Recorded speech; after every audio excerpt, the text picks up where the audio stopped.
Hello, beautiful queens. Today, we are going to talk all about the eye area. It's not going to be specifically makeup focused. We are going to talk about dry eye.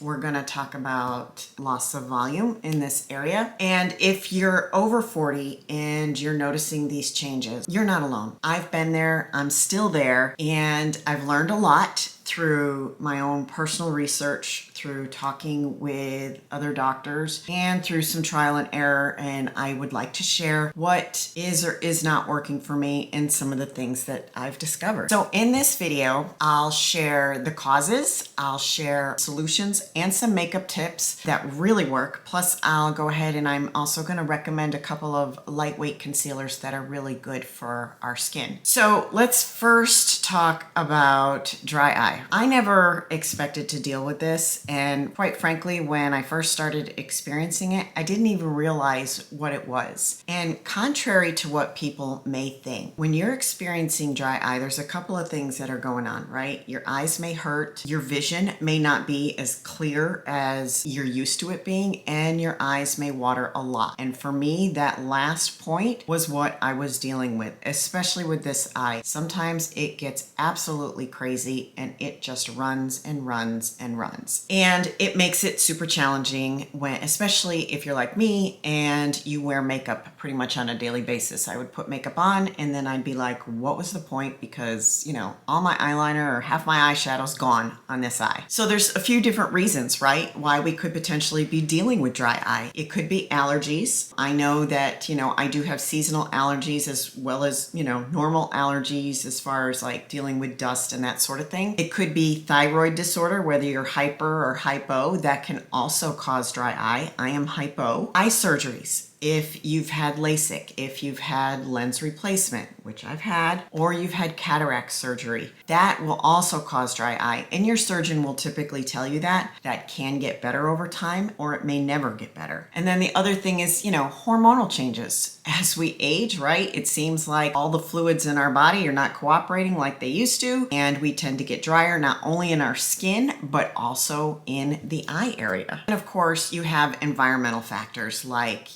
air outside, air conditioning, heating if you live in a colder area. All that stuff is playing against us. So I want to share a few things that I use on a regular basis that seem to work for me. One of them is drops, right? I did get a prescription for the Xiidra, and that's Xiidra drops after I had my eye surgery. These are pretty expensive, and initially I was using them daily, but now I only use these when my seasonal allergies really flare up or I'm just having a really bad watery eye day. I will tell you, when you first put these drops in, depending on how dry your eyes are, they may burn a little bit, but this pretty much lasts me all day. The other one that I use when I don't need the Xiidra is AcuSoft. There's a couple of products I have from AcuSoft. The first one is their lid scrub, and you can find this at CVS, Walgreens, wherever. I use this to, keep that lash line clean and healthy and just make sure that there's no dust or bacteria. But the other thing I use is the AcuSoft Retain. And there's tons of eye drops on the market. I just find that this one really works. It's very lubricating, feels really nice, doesn't drip down the back of my throat, which is disgusting. But the other thing is the Retain. There's also a Retain PM, and that is really good for just before bed. I mean, literally, before you lay your head on that pillow, put a couple of drops of the Retain PM gel in your eyes. It is a gel, so it is going to blur your vision. So that's why I'm saying put it in just before you lay your head on the pillow, so that you don't need to do anything after you put these drops in, because you won't be able to see what the heck you're doing. The other thing that I use, that when I actually saw this, I thought was going to be kind of hokey, just another one of those marketing things. But this is a heated eye mask, right? This one you do have to plug in. They may sell some that are wireless Bluetooth. I wasn't interested in that. So it is kind of thick, as you can see. And what I do is I put this on at night after I put on any drops for about 10 minutes. And I have found that over time, it has really helped my watery eye issues decrease. Now, I did find this one on Sharper Image. I'm sure you can find something like this on Amazon. Just, how you get those Sharper Image catalogs before Christmas. And it just happened to catch my eye, so I picked it up. I think it's called Wizard, and the website is dryeyemask.com, but I will link that below, and I'll link anything that I've talked about below so that you guys will have easy access to go find it. So let's talk about something else you guys have probably noticed. I know that I noticed this, and it seemed almost to happen overnight, and that is loss of volume. I felt like I woke up one day and I realized my reflection back at me, like something was off. And at first I could not put my finger on it, but the more I looked at my face, I was like, it's my eye area. I just felt like I looked old and I looked tired. So, as we age, this is a thing. Bodies produce a whole lot of less of everything. And one of those is collagen, right? And the other one is elasticity. And of course, our skin becomes even more thin. I mean, this area is already thin anyway. And, just to compound that issue, your fat pads underneath the eyes start to shrink. And surgeries and genetics could even speed up that process. So full transparency, this area really bothers me. And y'all have something about ourselves that bother us. And some people might call it vanity, whatever. I don't care. This is the thing. This is the one thing that as I'm doing my makeup or I'm looking at pictures or whatever, my eyes are always drawn to this area and it just bugs me. So I went and made an appointment with 3 different plastic surgeons to get some opinions. The first one I went to, he specializes in eye surgeries. He's not just a plastic surgeon, shall I say. I forget the official term. I'll figure it out and put it in the notes. But, when I went and talked to him first, he basically told me, he said, well, I don't feel that you're going to need eye surgery at least for another 10 years. And this was, I'd say it was earlier this year that I talked with him. He's like, but you could put a little filler. He's like, and then the other option is, you could do fat grafting where they take fat from another part of your body, they spin it, and they put it in the areas where you've lost volume. Now, he doesn't do that, so he recommended 2 other plastic surgeons in the Houston area that he would recommend that I go talk to. So I went and talked to both of them. The first one, very thorough, went through everything that, they could do as far as the fat grafting. He did say that you have the potential with fat grafting of it being a little lumpy, that, there's that risk. But for some reason, I wasn't comfortable with his bedside manner. So I went to another surgeon up in the Woodlands area to get a consult. And he kind of said the same thing, although he was recommending that he actually do, I believe, a lower bleph, right? Where they make an incision and they basically pull this up. He wasn't really pushing on the whole fat grafting thing, but at this point, I'm more confused than ever. So I'm not quite sure what I'm going to do. I will tell you, I'm not a fan of fillers, for me anyway. I've never used them, and I'm passing no judgment on anybody that uses fillers. It just makes me a little bit nervous because they don't ever truly dissolve. And, full transparency, what if down the road I decide, I'm in my 60s or whatever, and I want to get a facelift? That's on the table.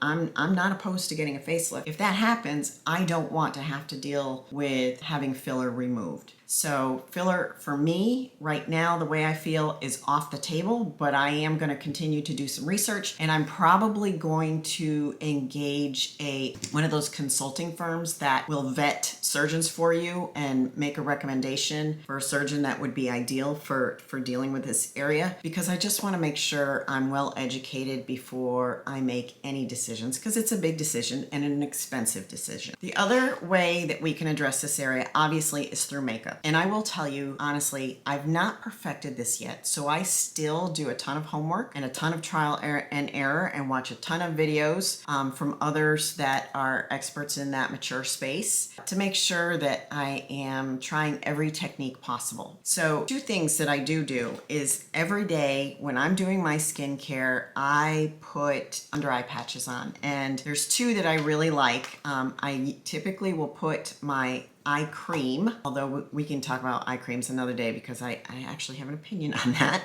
And then I take a beauty oil that I will put right here. And then I'll take either these green tea patches that you can get off of Amazon. This is a different brand than I usually use. Usually I'll use Earth Therapeutics, but they always seem to be out of stock. And then the other one that I absolutely love, but it's a little pricey, so I use these sparingly, are this Skin Icelandic. I love these, although again, these are another brand that goes out of stock a lot. But the reason why I like them is they're not gel, so they don't slide down my face. So I'll put those on to make sure that this area is super hydrated, because hydration is another factor when it comes to dry eye, when it comes to our skin looking dry, and overall tone, texture, everything. Hydration is key, and I'll be honest, I am terrible when it comes to keeping myself hydrated. I can have this freaking cup of water sitting next to me all day, and I'll be so focused on what I'm doing that I forget to pick it up and drink. But the other thing you can do is with concealers and color correctors. So if you find that as you've lost volume, you're also getting darkness here, what I typically will do for myself, my clients, and I recommend is to put a color corrector under the eye. Two that I really like, you want to do something based on the color of the circles. So, it could be you need a little bit of peach, maybe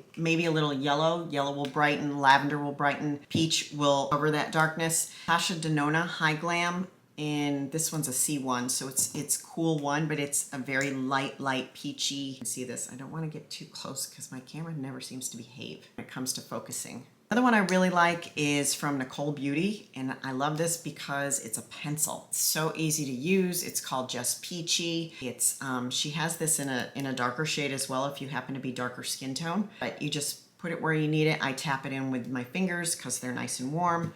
And then I would recommend using a hydrating concealer in thin layers in this area, and just blend it out. The other trick I learned from Marlene Estelle, who's also on YouTube. She's OG YouTube. If you remember Makeup Geek, you'll know who Marlena is. But she also recommended that, you don't want to draw attention to this area. So as we age, what we want to do is start our blush a little bit further back, like maybe where the center of your pupil is and up, so that people are focusing more towards your whole face rather than just in this area. So avoiding heavy layers is important because that's just gonna draw attention to it. As far as skincare solutions, to be perfectly frank, I have so many different eye creams that I have in my refrigerator right now. Yes, I keep them in my fridge because, the ADD in me loves to try different things. And so, of course, I have to have something to choose from every day. I don't feel comfortable recommending any one particular eye cream. I do love the Inky List eye cream with caffeine because the caffeine helps to tighten up. But what you should look for in any over-the-counter skincare as far as for the eye area is look for products that have peptides in it, retinol for maybe nighttime, although be very careful if you're sensitive, and hyaluronic acid. Don't need a separate hyaluronic acid serum at all in any part of your skincare routine, and we can talk about that another day. But I know the Ordinary's Matrixyl 10% with plus HA is really good. Haven't tried it. I'm just going based off reviews and what I've learned. And the Neutrogena Hydro Boost Gel Cream. That's beautiful because that I have used just because it's a water cream and it just feels amazing, especially if you put it in the fridge.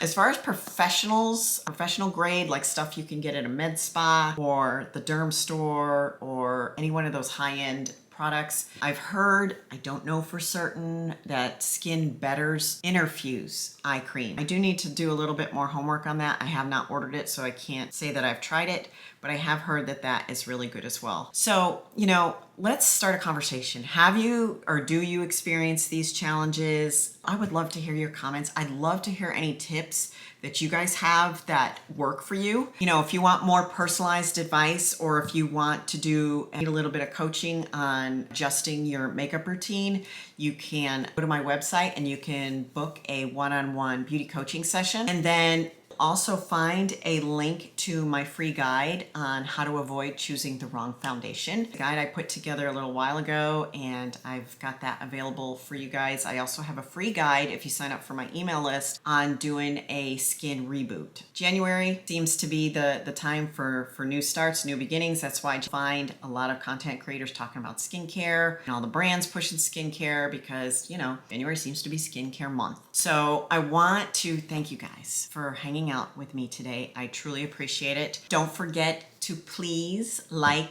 and subscribe and hit that little notification bell so that when I do post a new video, you won't miss it. And you know, I do right now try to do it every other week. I do try to do shorter ones on my other social media platforms, and I do promise you there's a new blog post coming soon, and I am working on my January newsletter. So remember, ladies, beauty is ageless, and so are you. I'll see you the next time.